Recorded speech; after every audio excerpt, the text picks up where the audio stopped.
ইদানিং গ্রামে বা শহরে যেখানেই যাচ্ছি একটা কথাই শুনতে পাচ্ছি, এবার ভোট কিভাবে দেব। এবার নাকি একদিনে 2 ভোট, তার মানে ভোট সেন্টার 2বার যেতে হবে, 2বার লাইনে দাঁড়াতে হবে। Lot of confusion. কিন্তু এই সব কিছু নিয়ে আপনার যাবতীয় দুশ্চিন্তা আজ দূর হয়ে যাবে।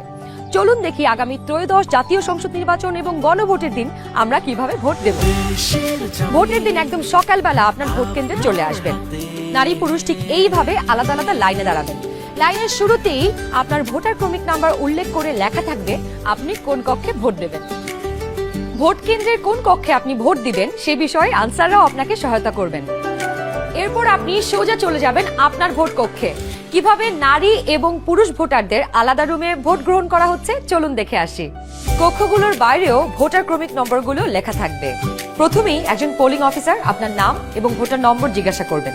তারপর আপনার চেহারার সাথে আপনার ভোটার তালিকায় থাকা ছবি মিলিয়ে দেখবেন।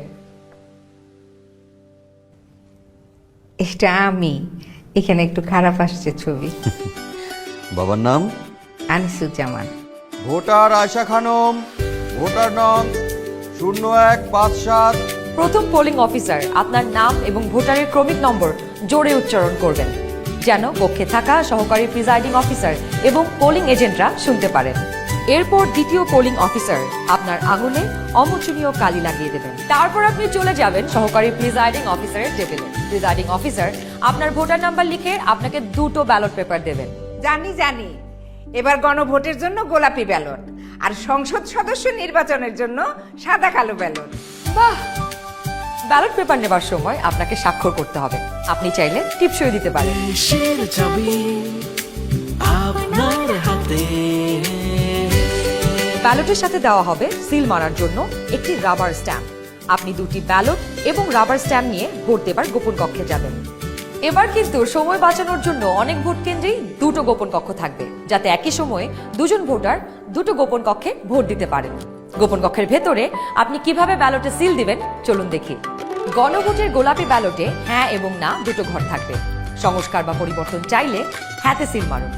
গণভোটে আপনি হ্যাঁ দিলে সবগুলো সংস্কার পাবেন, আর না দিলে কোনো সংস্কারই পাবেন না। এরপর ব্যালটটি লম্বালম্বি ভাঁজ করুন, যেন সিলের রং অন্য ঘরে না পড়ে। এরপর আড়াআড়ি ভাঁজ করুন। সংসদ সদস্য নির্বাচনের জন্য সাদা কালো ব্যালটটিতে থাকা আপনার পছন্দের ব্যক্তি বা দলের মার্কায় সিল মারুন। সিলটি কিন্তু নির্ধারিত ঘরের বাইরে যাওয়া যাবে না। মার্কার বাইরে সিল পড়লে আপনার মহামূল্যবান ব্যালটটি বাতিল হয়ে যাবে। সিল মারার পর এই ব্যালটটিও প্রথমে লম্বালম্বি ভাঁজ করুন, যেন সিলের কালি অন্য মার্কায় না লাগে। এরপর আড়াআড়ি ভাঁজ করুন।